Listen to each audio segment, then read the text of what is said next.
si le saco las herramientas de trabajo, no voy a poder nunca más cobrar, porque esta persona no va a poder generar nuevos ingresos para pagarme. Con lo cual, los bienes que conforman o son necesarios, instrumentos necesarios para el ejercicio del acto, oficio o profesión por parte de su titular, también son inembargables. Luego dice el inciso C, los sepulcros afectados a su destino, excepto que se reclame el precio de la venta, construcción o reparación. Acá, nuevamente, estamos hablando de un derecho personalísimo, ¿sí? Que tiene que ver con la disposición del cuerpo, y a su vez con la dignidad más elemental, que es la de honrar la memoria de nuestros difuntos. Ahora, si la deuda que yo tengo es de que mandé a construirme un panteón, o que lo mandé a arreglar, y bueno, en ese caso la ley le está permitiendo al constructor o hasta a quien lo reparó a embargar y ejecutar ese sepulcro. Lo mismo pasa con el inciso de que considera inembargables e inejecutables los bienes afectados a cualquier religión que está reconocida por el Estado. Acá también estamos ejerciendo, garantizando un derecho constitucional, cual es el de la libre asociación y la libre elección de la religión. Luego también son inembargables el usufructo, el uso y la habitación, como así también las servidumbres prediales. ¿Qué significa esto? Hago un paréntesis rápido. Cuando vimos al principio la materia clasificación de derechos subjetivos, ¿se acuerda que vimos los derechos personales y los derechos reales? Los derechos reales no son los derechos verdaderos o derechos sinceros, sino son los derechos que recaen sobre cosas, sobre res, ¿sí? Que viene un concepto del derecho romano. Los derechos reales recaen sobre cosas. Pueden recaer sobre cosas propias o sobre cosas ajenas. Yo puedo tener un derecho real sobre una cosa que no es mía, ¿sí? Un derecho, como por ejemplo sucede con el derecho de uso, o con el derecho de usufructo, o con el derecho de hipoteca, o con el derecho de una servidumbre de paso. El derecho de usufructo es el derecho que tiene una persona que no es dueña de una cosa, pero que tiene el derecho de usarla y de usufructuarla, es decir, de obtener sus réditos, ¿sí? Y es un derecho que en general se lo considera un derecho vitalicio. Esto ocurre habitualmente, ahora cuando les cuente el caso lo van a entender, es muy común ver los usufructos en los casos en los que los padres en vida hacen lo que se llama la herencia en vida, le donan a sus hijos la casa, pero se reservan para sí, en forma vitalicia, es decir, hasta el día que se mueran, el derecho de vivir en la casa, de usar la casa, y a su vez de darla en alquiler, por ejemplo, la casa, de sacarle frutos, ¿sí? Ese derecho real, respecto del padre que hace esa donación con reserva de usufructo, se convierte en un derecho sobre una cosa ajena, porque la cosa, la casa, la cosa donada, pasa a ser de los hijos. Lo que pasa es que los hijos no tienen un dominio pleno, un dominio completo, sino que tienen lo que se llama un dominio desmembrado. Son dueños, pero no pueden usar y no pueden usufructuar, ni pueden disponer, no pueden vender. Entonces, ese derecho de uso o ese derecho de usufructo es respecto de los acreedores del padre, en este caso, o de la madre, es inembargable. Lo mismo pasa con el derecho de una servidumbre predial. Yo puedo tener una chacra, por ejemplo, embargada, que está, no embargada, que está aislada, no tiene acceso a un camino, ¿sí? Está en el medio y está encerrada, lo que se llama un fundo encerrado. Entonces, una servidumbre predial sería la de tener un derecho de paso por el campo del vecino para llegar hasta la calle, ¿sí? Ese derecho que tiene un contenido patrimonial, claramente porque yo estoy usando de todo un camino que recae sobre una cosa privada, ¿sí? Tiene claramente un contenido patrimonial, es también inembargable.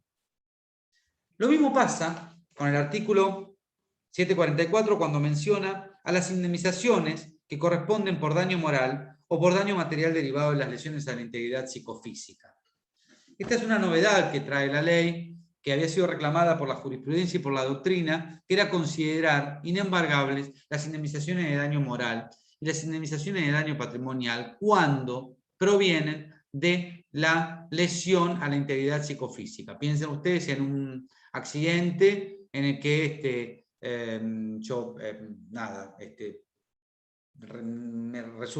resultantes distintas lesiones físicas que me implican tener que operarme, tener que rehabilitarme, tener que gastar en medicamentos en médico, en alquilar una silla de ruedas, toda esa plata que necesito pagar, ¿sí? La indemnización que luego yo obtenga por haber todo ese padecimiento, por haber sufrido todo ese padecimiento, dada la índole especial del bien jurídico protegido, que es el derecho personalísimo a la integridad psicofísica, es tan íntimo, tan asequible, tan inherente a la persona humana, es por eso que la ley considera que la indemnización que se debe por la lesión a ese derecho tan especial es una indemnización, es un crédito que es inembargable, que está exento de la ejecución del acreedor. Porque en un punto, no reconocerle la libre disponibilidad, pese a tener acreedores, implica desconocer la propia identidad del bien jurídico protegido. ¿Sí? Lo mismo pasa con la deuda de alimentos, debidas al cónyuge, conviviente o los hijos menores de edad en caso de homicidio, como también otros bienes que la ley vaya estableciendo. Es decir, insisto en esto, todos los bienes de contenido patrimonial constituyen la prenda común de los acreedores, garantizan la deuda de titular, salvo que la ley disponga lo contrario. El artículo 144 establece una enumeración, que es una enumeración que no es taxativa porque pueden haber otras leyes, ¿sí? Como de hecho lo hay. La ley de concursos y quiebras establece, la ley procesal en el artículo 219 también lo establece, normas parecidas, complementarias, pero salvo que esté incluida en alguna nómina legal de bien inembargable, como pasa por ejemplo con las jubilaciones o las pensiones que también son inembargables, o los salarios que son embargables pero son un porcentaje, no en su totalidad, o los salarios de los empleados públicos de cualquier repartición pública son inembargables, salvo que sean por créditos provenientes de la compra de mercadería o de financiación para la compra de mercaderías y reuniendo determinados requisitos que establece un decreto de ley muy viejo. Pero salvo esos supuestos, todos los bienes son embargables. ¿Sí? Ahora, alguien mencionó la vivienda, el régimen de vivienda familiar, que ahora se lo llama la afectación, la vivienda afectada al régimen de protección, que está en el artículo 244 a 256 del Código. Antes se lo llamaba bien de familia, ahora se lo llama el régimen de vivienda, a secas. Y acá lo que está haciendo la ley es establecer un mecanismo de garantizar, de protección, de asegurar el derecho de acceso a la vivienda que tiene toda persona, que está reconocida por los instrumentos internacionales como un derecho humano. A ver, esto no significa que, porque es un derecho humano, es un derecho exigible en el sentido de que al Estado uno deba exigirle una vivienda por el solo hecho de que es un derecho humano. El Estado lo que debe proveer es de programas para la promoción de la vivienda. Y cuando el ser humano obtiene esa vivienda, tiene derecho a asegurarla que quede exenta de la agresión de sus acreedores a través de la afectación a este sistema que está establecido en el artículo 244, que antes estaba regulado en otra ley, que era la ley 14.394, se lo llamaba bien de familia. Es un régimen similar al anterior, el que trae el Código Civil y Comercial, pero con algunas modificaciones bastante interesantes. ¿Cómo funciona esto? Lo que se protege es la vivienda familiar, ¿sí? Un inmueble urbano o un inmueble rural, también, que esté destinado a vivienda. ¿Sí? Que esté destinado a vivienda. ¿A vivienda de quién? De la familia. ¿De qué familia? Y si uno pensara en la idea de familia, ¿qué piensa? Mamá, papá, hijo, hija, abuela, y ahí se termina. Esa era la noción que tenía un poco la ley 14394. Hoy el código en este sentido ha innovado porque se autoriza la constitución de la vivienda familiar incluso en casos de familias compuestas por una sola persona, es decir, en el caso de titulares de dominio que no tienen familia, que no tienen hijos, que no tienen convivientes, que no tienen padres, que no tienen primos, que no tienen sobrinos, sin parientes, nada, y no obstante, pueden igualmente afectar a este régimen protectorio el inmueble que ha destinado a vivienda. ¿Cuál es la idea?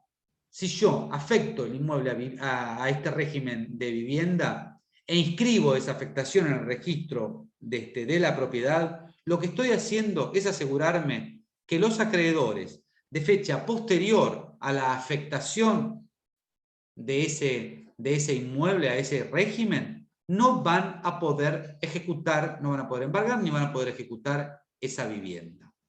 ¿Sí? Eso es lo que me estoy garantizando, eso es lo que me estoy asegurando. ¿Sí? ¿Quiénes son los legitimados para pedir la afectación? Obviamente el propio titular de dominio. Si se trata de un condominio, es decir, cuando hay más de un titular de dominio, tienen que hacerlo de común acuerdo. También puede disponerse por disposiciones, valga la redundancia, de última voluntad.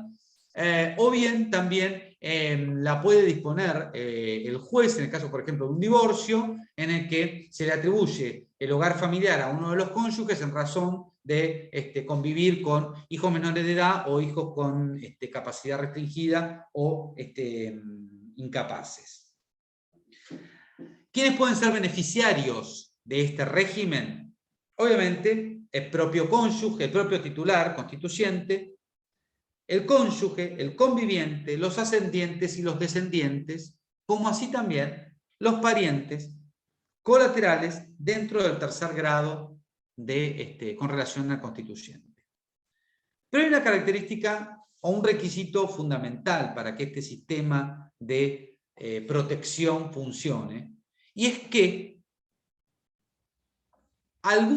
todos o alguno de los beneficiarios vivan en la casa. El artículo 247 dice: la afectación, para que subsista, necesita de que al menos uno de los beneficiarios vivan en el inmueble. Y esto es muy importante, porque si se afecta la vivienda familiar, se designan quiénes son los beneficiarios, luego todos esos beneficiarios se van de la casa, dejan de vivir ahí, y la casa la ponen en alquiler, y ¿esto qué significa? Que los acreedores que no podían agredir ese inmueble porque lo que se estaba protegiendo era la vivienda familiar, van a tener que seguir tolerando esta situación de que ese bien no integra la garantía de los acreedores. Y no, claramente no. Van a poder pedir, en los términos del artículo 255, inciso D, va a poder pedir ese acreedor la desafectación del inmueble y que pueda ser embargado y ejecutado. Porque, insisto en esto, es un régimen protectorio del techo familiar, de la vivienda familiar. Y si en el inmueble ya no vive la familia, ninguno de la familia, ya no hay nada para qué proteger. ¿Se entiende? ¿Sí? Bien. No solo está afectado el inmueble que yo afecté, sino que se puede producir el caso del artículo 248, que es una innovación también de la ley, que es lo que se llama la subrogación real. ¿Esto qué implica? Que la afectación de un inmueble destinado a vivienda se transmite a la vivienda adquirida en sustitución de la afectada y a los importes que se sustituyen en concepto de indemnización o de precio. ¿Esto qué indica? Que yo tengo una casa donde vivo con mi familia, la tengo afectada al régimen de bien de familia, la vendo y voy a comprar otra, esa garantía se me transmite, se subroga, cabalga a la otra casa, con los mismos efectos. No es que se cancela y tengo que iniciar otra, tengo que afectar otra. No, cabalga. Y esto es muy importante, que cabalgue, que se subrogue de un bien al otro, porque, insisto en esto, esta garantía de estar exento de la agresión de los acreedores es siempre y cuando el acreedor sea de fecha posterior a la fecha en la que yo afecté ese bien al régimen de protección. Porque, de acuerdo al artículo 249, que ahora vamos a ver, es inoponible esta garantía, ergo, es embargable y ejecutable el bien, cuando el acreedor es un acreedor de fecha anterior a la afectación. Es decir, la familia se ve asegurada su techo respecto de la agresión de acreedores posteriores a la fecha de esa afectación. Todos los acreedores nuevos que aparezcan luego de que yo afecté el bien van a verse perjudicados en la posibilidad de agredir ese bien. Ahora, los anteriores no. ¿Sí? Entonces, es muy importante esto de la subrogación real, que no estaba en la ley anterior, porque implica que yo constituyo el bien de familia hoy, 20 de octubre del 2021. Dentro de 20 días asumo una deuda tremenda.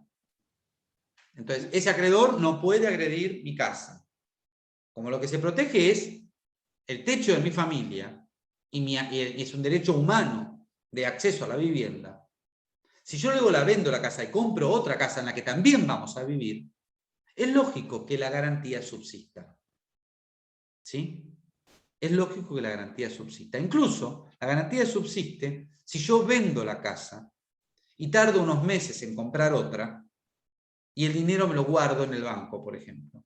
Ese precio que yo obtengo de la venta también se ve protegido y es inembargable por los acreedores de fecha posterior a la fecha de la afectación. Lo mismo si, por ejemplo, la casa es declarada de utilidad pública y es expropiada por el Estado, y el Estado me indemniza, y esa indemnización que yo obtengo, me la guardo en el banco hasta que me compro otra casa. Lo mismo.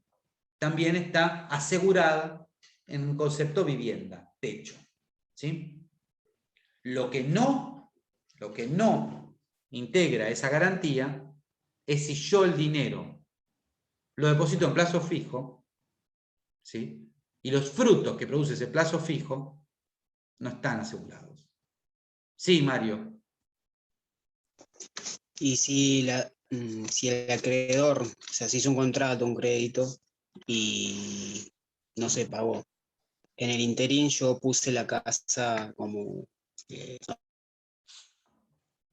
La afecté al régimen de vivienda familiar, sí. No, te muteaste. Te muteaste, Mario. No te escucho. No te escucho, Mario.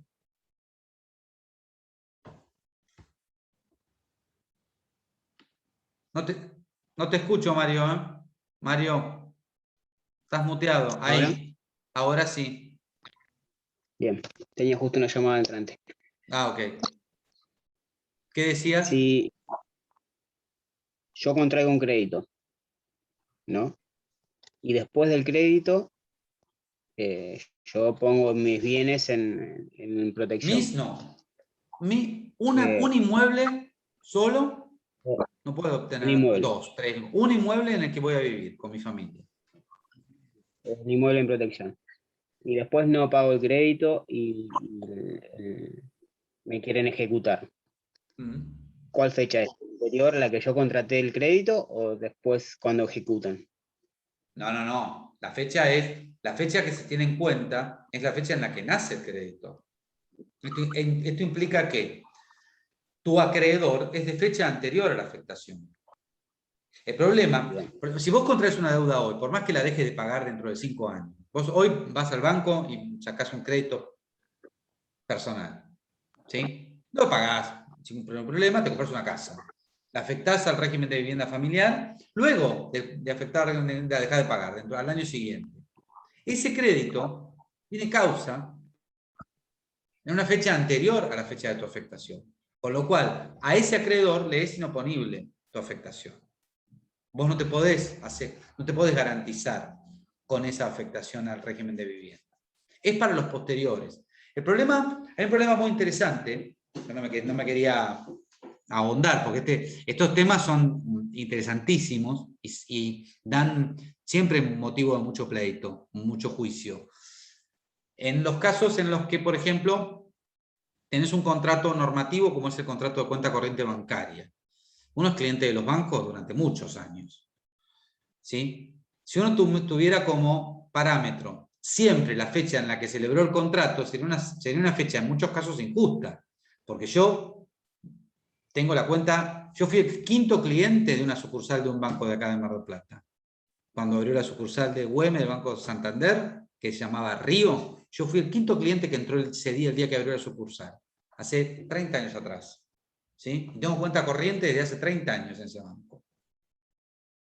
¿Esto qué implica? Que entonces, ¿siempre va a ser de fecha anterior toda la deuda que yo pueda tener en la cuenta corriente? No, en esos casos no se toma en cuenta la fecha de inicio, sino la fecha en un contrato de larga duración normativo como es ese, en el que se pueden ir volcando distintas operaciones, ahí se tiene en cuenta la fecha en la que se contrae la deuda en puntual. Es decir, el día que me rebotan el cheque, el día que me entra la tarjeta de crédito y no la pago. ¿Sí? Y si ahí eso es posterior a la fecha en la que yo afecté la vivienda al régimen de protección, bueno, ahí entonces el acreedor se joroba, hablando en castellano castizo. Es inoponible. ¿Sí? ¿Cuál es el efecto? Bueno, tal como lo dice el artículo 249, la afectación es inoponible a los acreedores de causa anterior. ¿Esto qué significa? Que los acreedores, sí, ahí Carlos te doy el pase, que esto significa que los acreedores de causa y de fecha anterior a la afectación pueden embargar y ejecutar ese bien, pese a que está afectado el régimen de familia. Porque respecto de ellos, el régimen es inoponible, no les es oponible. Sí, Carlos. No, me parece que ahí está, en esta última está la respuesta. Un ejemplo, un juicio laboral, ¿no? Vos vas vaciando el bien o poniendo en la casa bien de familia, lo que sea. ¿Cuándo toma la fecha? ¿Cuál es la fecha de la sentencia? Pues, No, la fecha del despido.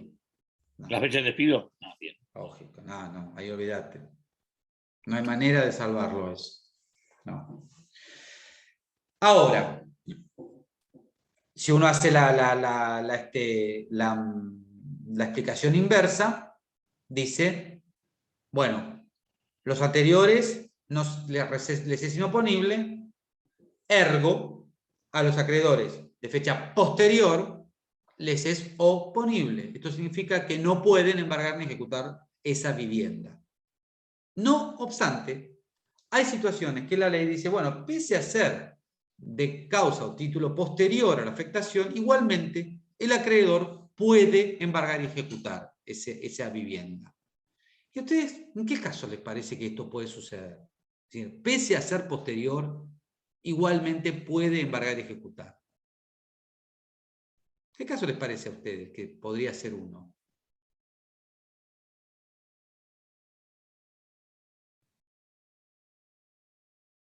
¿No se les ocurre ninguno? ¿Un ejemplo? Piensen en la índole especial de la tutela de determinadas personas. Piensen en el interés general.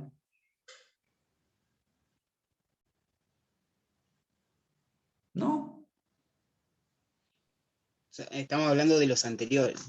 No, de los posteriores. No, de los anteriores les es inoponible. A los posteriores pueden embargar y ejecutar. Yo estoy preguntando, para, Carlos. Yo estoy preguntando algún caso en el que, pese a ser acreedor de fecha posterior a la afectación, igualmente puede embargar y ejecutar la vivienda.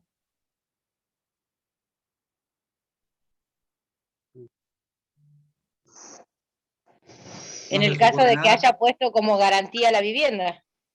A ver, Adriana. Sí, por ejemplo, yo pongo como garantía, saco un crédito hipotecario y pongo mi escritura como garantía. Hipotecario. Hipotecario sí. Sí, hipotecario sí, correcto. Tiene el privilegio el hipotecario.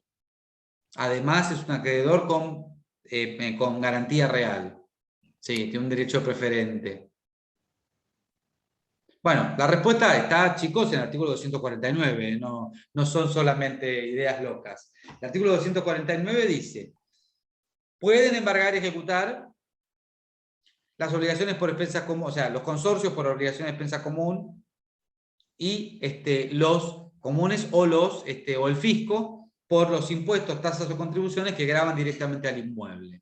Es decir, no es que yo afecto el régimen de vivienda y no pago más las expensas, no pago más el inmobiliario, no pago más ARBA, no. Eso sí lo tengo que pagar, porque si no, ellos pueden ejecutar, porque son deudas que se generan, que gravan a la vivienda, ¿sí? Que se generan con independencia de cualquier tipo de actividad, son cargas reales, ¿sí?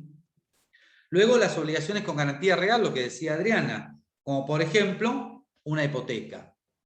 Luego las obligaciones que tienen origen en las construcciones o mejoras realizadas en la vivienda, lo mismo que pasaba con los sepulcros, esto es lo mismo, ¿sí? Si yo mandé a construir la casa, la afecté al régimen de vivienda familiar, no le puedo deber al constructor la plata de la construcción de la casa.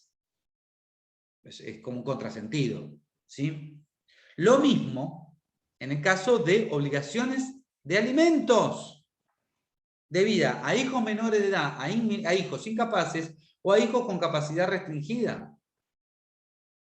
La deuda por alimentos es una deuda que tiene una tutela especial, dada la índole de la persona acreedora, ¿sí? Entonces, esos son supuestos en los que la vivienda no constituye una excepción, sino que vuelve a la regla general de que integra la prenda común de los acreedores. La afectación se hace a través de un escribano, a través de una escritura, o se puede recurrir a alguna de las autoridades de aplicación. Acá en la municipalidad de General Porredón está la oficina, donde el trámite se hace en forma gratuita, pagando unas tasas muy mínimas. La idea es que este sistema de garantía sea lo menos costoso posible, porque justamente lo que hace es efectivizar un derecho constitucional. De hecho, los artículos 252, 253, 254 son artículos que se refieren a tratar de minimizar, de bajar los costos lo más posible, porque la excesiva onerosidad en todo lo que sea trámites, en todo lo que sea afectación, desafectación, o incluso si, por ejemplo, se transmite en una sucesión el bien afectado a la vivienda familiar y continúan viviendo los herederos, los honorarios que haya que pagarle al abogado que tramita la sucesión no pueden exceder el 3% de la evaluación fiscal, que es en realidad un honorario muy por debajo de los honorarios que un abogado es decir, están por lo menos en la mitad de lo que un abogado cobraría en una sucesión si no estuviera afectado al régimen de vivienda. De hecho, la Cámara se ha expedido sobre la constitucionalidad de esta norma en algunas oportunidades, y la Corte incluso de la Nación también, en un artículo muy parecido que tenía la Ley 14.394, que era el artículo 48, que decía lo mismo. Porque se planteó siempre la discusión, se planteó varias veces la discusión de si era constitucional la afectación de los derechos de los abogados a cobrar sus honorarios por debajo de lo que establecían las leyes arancelarias. La Corte, ya en el año 83, creo que fue, que dijo que sí era constitucional por varios motivos, pero fundamentalmente porque, como es la efectivización de un derecho constitucional, hay que tratar de que los costos y el esfuerzo de sus titulares, de los beneficiarios, sea reducido al más mínimo posible, ¿sí? ¿Cómo se puede desafectar? Es decir, cancelar la inscripción. Obviamente porque lo pide el propio titular, que lo constituyó, pero si está casado o tiene una convivencia inscripta, necesita el asentimiento de su cónyuge o de su conviviente, ¿sí? Y en el caso, dice el artículo 255, inciso A, que con el conviviente o el conviviente con la convivencia inscripta o el cónyuge se oponen o tienen una capacidad restringida o son incapaces, en ese caso el que decide es el juez que lleva adelante el juicio de la determinación de la capacidad. Luego, dice inciso B, a solicitud de la mayoría de los herederos, en el caso de que la afectación sea hecha por una disposición de última voluntad, cuando también hay mayoría en los condóminos, o, y este es el más importante, que ya se los mencioné, a instancia de cualquier interesado o de oficio cuando ya no subsisten las condiciones para que esté dispuesta la garantía. Es decir, esto es muy importante porque ustedes, si van a ser abogados de los acreedores de un deudor que tiene el bien inscripto en este sistema, tienen que saber que pueden solicitar la desafectación y por ende poder embargar y ejecutar esa vivienda si es que no subsisten las condiciones por las cuales se la afectó, ¿sí? Es decir, piensen que la efectiva vivienda a la que se refiere el artículo 247 de los beneficiarios es una condición. A ver, esperen un segundito.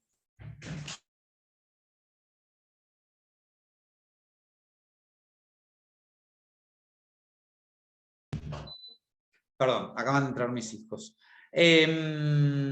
La efectiva vivienda por parte de los beneficiarios del régimen de vivienda familiar es una condición de subsistencia. Esto implica que si alguno de los que ya no vive más ninguno de los beneficiarios que estaban designados, el acreedor perfectamente puede pedir la desafectación, embargar y ejecutarlo. ¿Sí? Esto es vital que lo entiendan porque les va a permitir promover esos incidentes de desafectación que les aclaro que hay a patadas, sustentados en esto. ¿Sí? ¿Más o menos entendieron? ¿Régimen de vivienda? Sí, doctor. ¿Sí? Bien. Salvo estos supuestos de bienes inembargables o supuestos en los que la ley exige procedimientos como todos los bienes integran la garantía o prenda común respecto de sus acreedores. Ahora, ¿cómo hacen los acreedores para cobrarse? Es decir, porque esto de que el patrimonio es la prenda común de los acreedores y implica que los acreedores pueden ejecutar sus bienes y subastarlos, ¿cómo funciona? ¿Todos los acreedores están en un pie de igualdad? ¿Todos los acreedores, no hay acreedores privilegiados? ¿Hay acreedores que tienen algún tipo de preferencia? ¿O todos van y se reparten por igual la plata en el caso de que los bienes sean insuficientes para satisfacer la totalidad de las deudas? Y ahí tenemos que analizar distintas cuestiones. La primera y principal es que hay fundamentalmente tres clases de acreedores. Están los acreedores quirografarios, con Q, U, y quirografarios, que son los acreedores comunes, y ahora vamos a ver de eso. Luego están los acreedores privilegiados, que tienen una preferencia de cobro, es decir, implica que cobran primero que los que no lo tienen. Y luego están los acreedores con garantía real, que son también acreedores que tienen una preferencia de cobro con relación a otros y además pueden perseguir la cosa de quien la detente, es decir, la cosa sobre la cual recae la garantía de quien la detente aunque no sea su deudor. Pero si estamos frente a los acreedores comunes, frente a los acreedores que no tienen ninguna prioridad de cobro, estos acreedores quirografarios, la pregunta es, si, por ejemplo, somos tres acreedores, yo tengo un crédito de 100 pesos, Carlos tiene un crédito de 50 pesos, Rocío tiene un crédito de 50 pesos, y el bien que hemos subastado, hemos obtenido 150 pesos en la subasta. Y ninguno tiene un privilegio, ninguno tiene una preferencia, ninguno tiene un privilegio. ¿Cómo les parece a ustedes que nos vamos a repartir ese dinero que claramente es insuficiente para satisfacer los 3 créditos? Proporcionalmente. En Claro. partes iguales. No. No. Partes iguales, no. No, de acuerdo al porcentaje de la deuda. Exacto. Es lo que se llama prorrata. De acuerdo a la importancia de la deuda. Si yo, que era el acreedor de más importancia, yo me voy a llevar la mitad. ¿Sí? Porque mi crédito representa la mitad, representa 2 veces el crédito de ellos. Entonces, cuando hay insuficiencia patrimonial, la regla es que los acreedores son tratados por igual, pero frente a la impotencia pueden satisfacer sus créditos en proporción a ellos, es decir, en forma de prorrata. No obstante,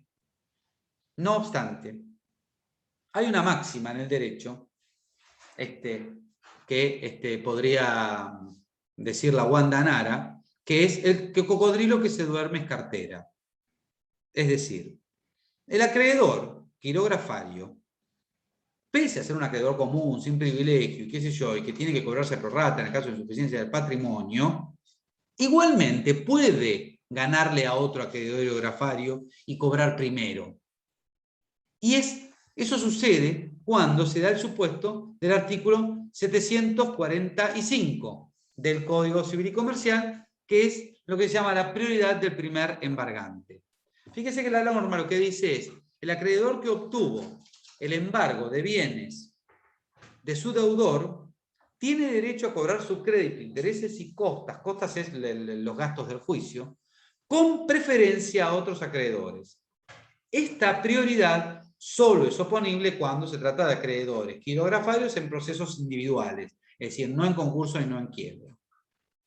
Y si varios acreedores embargaron a un mismo deudor, el rango entre ellos se determina en función de la fecha en la que se traba la medida. Por eso le digo que el primero que llega es el que se lleva todo, porque los embargos posteriores deben afectar únicamente al sobrante, que quede después de pagado los créditos que hayan obtenido los embargos anteriores. ¿Esto qué indica? Que cuando estamos frente a acreedores quirografarios, acreedores que no tienen una preferencia de cobro, ni legal ni convencional, y estamos frente a un proceso individual, una ejecución individual, esa prorrata de la que yo les estoy hablando no funciona si hay uno que embargó primero. Y si hay varios que embargaron, se van cobrando la totalidad de sus créditos en atención a las fechas en las que se fue trabajando una medida. Si uno viera, por ejemplo, en la propiedad, el registro de la propiedad del inmueble, ¿sí? No sé si alguna vez vieron un informe de dominio de una casa, de un inmueble, es una planchuela que tiene 3 columnas. En la primera columna está indicado quiénes son los dueños. En la segunda columna están indicadas las restricciones, los embargos, qué sé yo lo que fuere, las medidas cautelares. Ahí, esas tienen un orden de preferencia. Entonces, si el banco me embargó primero, tiene 1, Banco de la Provincia de Buenos Aires, Control Luca Mariano, ejecución, juzgado tal, 10.000 pesos. Después, si viene otro, 2. Telefónica de Argentina con Luca Mariano Trovo, 1.000 pesos. Y le pone la fecha, además, en la que entró ese embargo. 3, 4, 5, 6. Me subastan el auto, me subastan la casa, lo que fuere, el producido, el primero que se lo lleva es el Banco de la Provincia de Buenos Aires porque está en primer lugar. Y se satisface la totalidad del crédito del Banco de la Provincia de Buenos Aires. Y si sobra, se lo lleva Telefónica. Y si sobra todavía, se lo lleva el que sigue. Y si es remanente, me lo dan a mí, que soy el dueño. ¿Sí? Entonces, hay una máxima en derecho que es priori tempore potiori iure. Es decir, el primero que llega, se la lleva. Primero en el tiempo, mejor en el derecho. Cocodrilo que se duerme es cartera. El acreedor que llega tarde, se joroba. Esto si estamos hablando de acreedores quirografarios, acreedores comunes, acreedores que no tienen ningún rango de preferencia. Pero puede suceder que haya acreedores con privilegio. Ese privilegio, de acuerdo al artículo 2573, 2573 del Código Civil y Comercial, implica una preferencia de cobro. Implica que aquel acreedor que tiene un privilegio tiene preferencia de cobro frente a cualquier otro. El privilegio es un accesorio de origen legal, no se puede pactar contractualmente un privilegio, es siempre de origen legal. La ley establece los casos en los que un privilegio va a tener este poder de ser cobrado con preferencia, ¿sí? Y siempre recae sobre una cosa, sobre la que se asienta ese privilegio. Y el privilegio puede ejercitarse mientras la cosa permanezca dentro del patrimonio del deudor, salvo casos en los que se admitan privilegios generales o privilegios en los que se vayan subrogando una cosa en la otra, vayan pasando de una cosa a la otra. El privilegio, insisto, es de carácter legal, es un accesorio del crédito y es una excepción a esta regla de igualdad, con lo cual se interpreta de manera restrictiva. Siempre el privilegio se interpreta de manera restrictiva y en caso de la duda se considera que el crédito no tiene privilegio. La razón de privilegio, es decir, el motivo por el cual la ley acuerda privilegios a determinados créditos, está vinculado en algunos casos al interés general, como sucede con los créditos fiscales, es decir, esto es lo mismo que decíamos hace un rato, de que la municipalidad, de que ARBA, de que obras sanitarias tienen privilegio, tienen la posibilidad de considerar, no tener en cuenta la fecha de su crédito para poder embargar un bien afectado al régimen de vivienda familiar. Lo mismo con relación al privilegio. Tienen privilegio. Cuando se subasta un inmueble, las deudas por impuestos que gravan a ese inmueble, que tienen como asiento ese inmueble, son deudas que tienen preferencia de cobro. Se lleva primero la plata a la municipalidad, obras sanitarias y el fisco provincial, luego de pagados los honorarios de los abogados, que por supuesto los abogados siempre cobramos primero, porque integra las costas, ¿no? Las costas del juicio son lo primero que se pagan con la producción de una subasta, luego los créditos fiscales que gravan al bien. No cualquier crédito fiscal. No es que si el titular debía monotributo tiene un privilegio sobre el producido de esa subasta. No, son los bienes, los impuestos que gravan, que tienen como asiento de privilegio al bien que se ha subastado.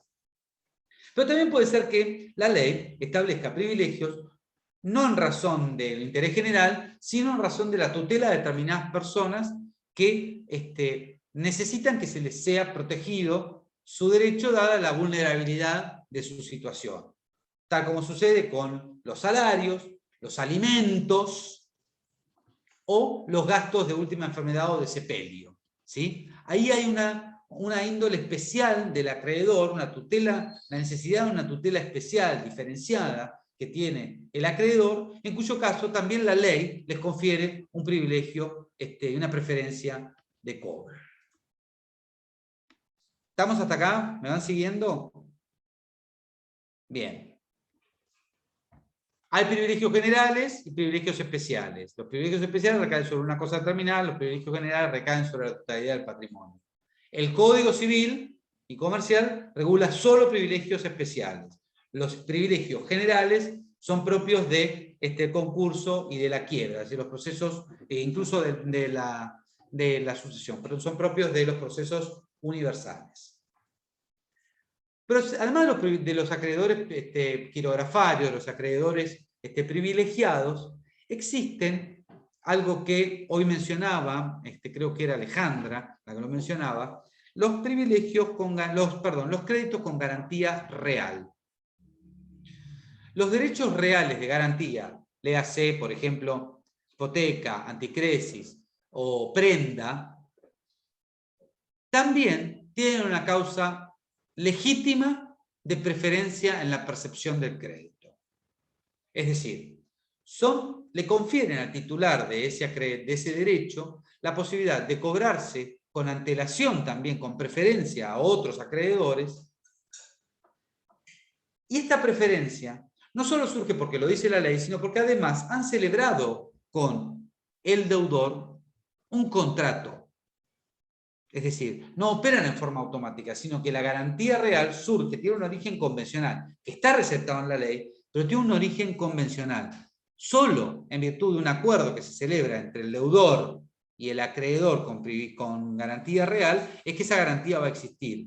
Si no, no existe. Si no, ese acreedor es un acreedor quirografario, es un acreedor común que no tiene ningún tipo de preferencia.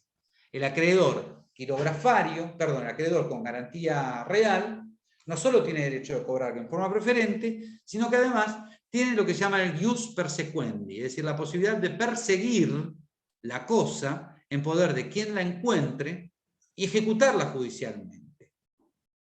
¿Sí? Y de esa manera se cobra él. Y si queda algún remanente, cobran los demás. ¿Estamos hasta acá? ¿Alguna pregunta sobre todo esto que hablamos hasta acá? ¿Vamos bien? Está claro, doctor. El orden, por ejemplo, en los privilegiados. Al interés general, los impuestos y eso, y después a la tutela. Si están los dos, ¿quién la cobra primero? ¿Los del Estado, digamos, o los que están en la tutela, por ejemplo, un incapaz? Ahí generalmente es el fisco el que cobra primero. Pero en materia de alimentos y de acreedores laborales, no. Creo que no. Es un tema muy complejo. Lo van a ver vienen obligaciones en la materia que viene. Y por supuesto en concursos y quiebras, que es a donde más galletas, por decirlo de alguna manera, se arman. Pero el orden de los privilegios es el orden también legal. El juez tiene que, una vez que se produce la subasta y tiene el dinero depositado en el expediente, tiene que dictar una sentencia que establezca el orden de privilegios, indicando cuánta plata se lleva cada acreedor de los que se han presentado. ¿Sí? Bueno, ¿seguimos? Ahora vamos a hablar de los efectos que produce esta regla de la prenda común de los acreedores. Venimos diciendo desde que arrancamos, el patrimonio de una persona, que es el conjunto de bienes que lo componen, el activo y el pasivo, constituyen la prenda común de los acreedores, la garantía común de los acreedores, lo cual implica que los acreedores pueden ejecutar los bienes judicialmente para satisfacer sus créditos, ¿no? Eso es el efecto que produce la función del patrimonio.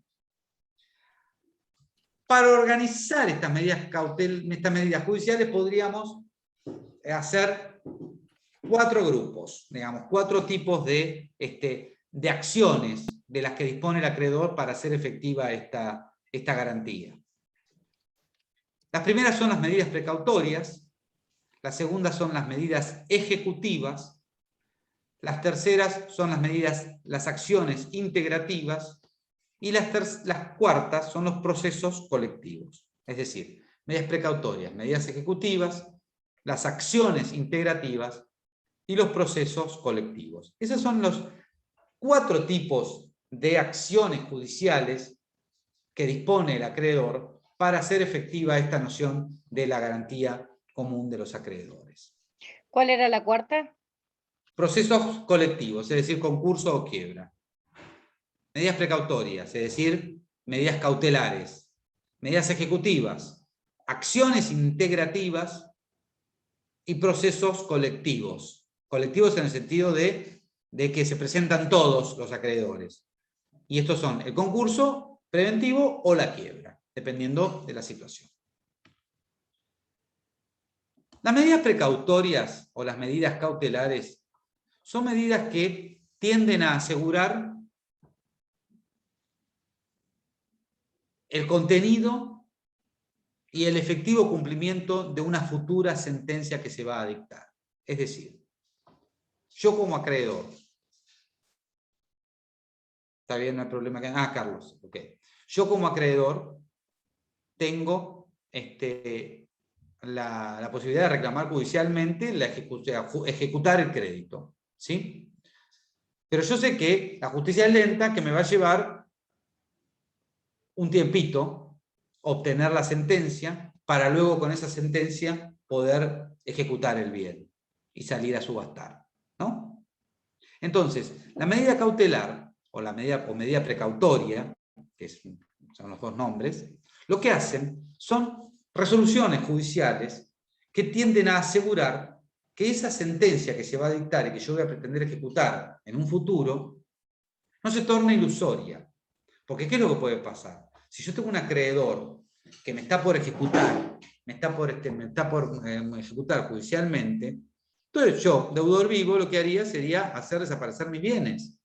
Sería insolventarme para que mi acreedor no me pueda cobrar, sea real o ficticiamente, para que mi acreedor no me pueda cobrar. Entonces, las medidas cautelares lo que hacen es asegurar patrimonialmente, es decir, cautelar, asegurar el patrimonio para que luego, cuando el acreedor vaya a ejecutar, tenga bienes sobre los cuales hacer efectiva esa condena.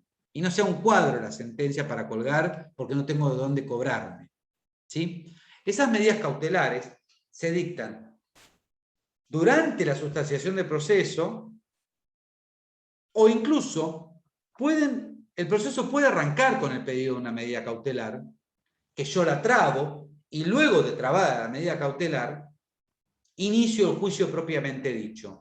Tengo un plazo de 10 días hábiles de caducidad para iniciar el juicio propiamente dicho, ¿sí?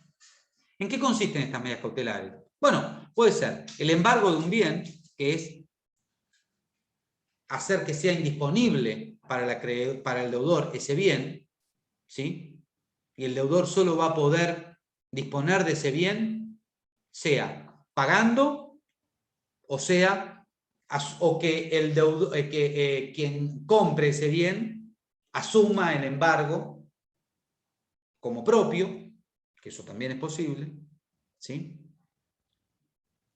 O bien puede consistir en una medida que se llama inhibición general de bienes, que es una medida en la que yo no conozco bienes del deudor, entonces lo que hago es prohibirle con carácter general que los bienes salgan de su patrimonio. Es una medida que se traba, estas medidas se inscriben en los registros de las propiedades, la propiedad del inmueble, en los registros de la propiedad automotor, de los buques, de las aeronaves, que son todos, ¿sí? Y son medidas que anotician que, de hecho, un escribano, por ejemplo, no puede disponer, tiene que tener la libre disponibilidad para poder transferir el inmueble, salvo que el comprador lo acepte y lo asuma, ¿sí? Pero en principio tiene que levantarlas todas estas medidas, tienen que estar levantadas, y para estar levantadas tiene que estar pagado el acreedor. Son medidas que se obtienen judicialmente, y la orden de trabar la medida la hace el juez, y se libra un oficio judicial, que ahora incluso es electrónico, que firma el juez dirigido al registro, y el registro la anota, ¿sí? O bien puede consistir, por ejemplo, también en una medida de no innovar, ¿no? En la que se implica la imposibilidad de que se modifique el estado jurídico o material de una determinada cosa. O también, una medida un poco más light, puede ser que se anote lo que se llama, se produzca lo que se llama la anotación de litis, es decir, la anotación de la existencia del juicio. Es decir, en el registro de propiedad del inmueble, por ejemplo, cuando lo que está discutido es la titularidad, por ejemplo, de un inmueble, yo no lo embargo ni le prohíbo la venta. Lo que hago es anotar la existencia del juicio para que, si el deudor eventualmente pretende disponer de ese bien, que lo puede hacer perfectamente, quien lo adquiere no puede considerarse sorprendido de la existencia de este juicio, sino que sabe que el derecho que está adquiriendo es un derecho con problemas, por lo menos, ¿sí? Y que después puede verse expuesto a algún tipo de responsabilidad, como por ejemplo tener que devolver el inmueble, por verse afectado por un acreedor que le anotició que tenía un lío, ¿sí? No puede ser considerado de buena fe luego ese adquirente. Y esto empiecen a escucharlo porque les va a sonar mucho dentro de 2 o 3 semanas, cuando veamos otros temas. También puede ser que la medida no sea una medida precautoria, sino que directamente sea la ejecución del crédito. Esto es exigir judicialmente la satisfacción del crédito al deudor, o que sea a costa del deudor, pero que la ejecute la prestación de un tercero, o directamente yo salirá a reclamarle los daños y perjuicios derivados del incumplimiento del deudor o del cumplimiento tardío del deudor, ¿sí? A través de un juicio común de ejecución. O bien puede ser que la ejecución sea una ejecución colectiva a través de un concurso preventivo o una quiebra. De eso me voy a referir más la semana que viene. Porque quiero que tengan, aunque sean mencionadas, las acciones integrativas del patrimonio. Las acciones integrativas del patrimonio, que son muy propias de nuestra materia, y si lo quieren poner en el cuadernito, es un tema que al doctor Lucas Trobo le encanta tomar en los exámenes. ¿Sí?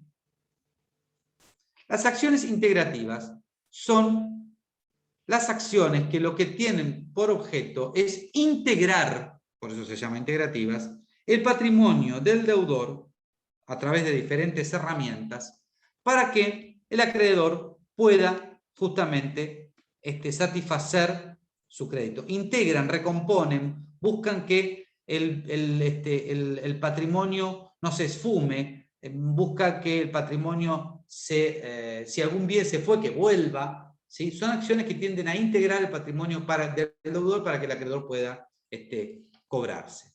Y son, se las menciono y las vemos la semana que viene. La acción directa, que está mencionada entre los artículos 36 y 738.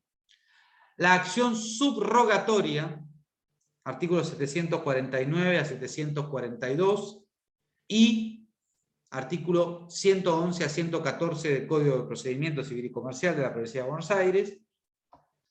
La acción de fraude, artículo 338 a 342. Y la acción de simulación, que está entre los artículos 333 y 337. Estos dos últimos, el fraude y la simulación, los vamos a ver con mucho detalle porque son vicios del acto jurídico. Entonces, las acciones integrativas, que son acciones que tienden a integrar, a recomponer el patrimonio del deudor para que el acreedor pueda cobrarse, son la directa, la subrogatoria, el fraude y la simulación. Les pido una breve lectura de estas 4 acciones. Breve lectura para la semana que viene, que lo vamos a desarrollar en extenso. ¿Sí? Luca, ¿me podés repetir los artículos que justo se me cortó el internet, no alcancé a escuchar? Sí, como no. Acción directa 736 a 738. Acción subrogatoria 739 a 742 y 111 a 114 del Código de Procedimiento Civil y Comercial. Buscalos en internet. Y luego, la acción de fraude 338 a 342 y la acción de simulación 333 a 337. Estas dos últimas, la del fraude y la simulación, lean un conceptito de qué se trata mínimamente, no ahonden mucho porque son temas de 2 clases especiales. ¿Sí? Yo para que ustedes estén en tema y lo podamos sacar rápido en los primeros 15 o 20 minutos el martes. ¿Nos vemos el martes, chicos? ¿Alguna duda? ¿No? Bueno. Chao, hasta el Nos martes. vemos. Buenas noches. Buenas noches. Lucas, Profe. ¿cómo andás? ¿Me permitís un minuto antes que te vayas? Sí, por supuesto. Bueno, en primera instancia, bueno, disculparme porque no pude presentarme, ¿viste? Por distintas problemáticas. No hay problema. Difícil de explicar en este momento. Y después que no llegué a término con toda la lectura, ¿viste? Y Está me bien. pareció una falta de respeto si me presentaba y sin haber leído todo. Quisiera preguntarte cómo es la continuación de esto, si bien yo tengo algo claro, pero brevemente. Decime cómo sigo con vos y Vos sos acá, el que me va a tomar vos el acá, libre.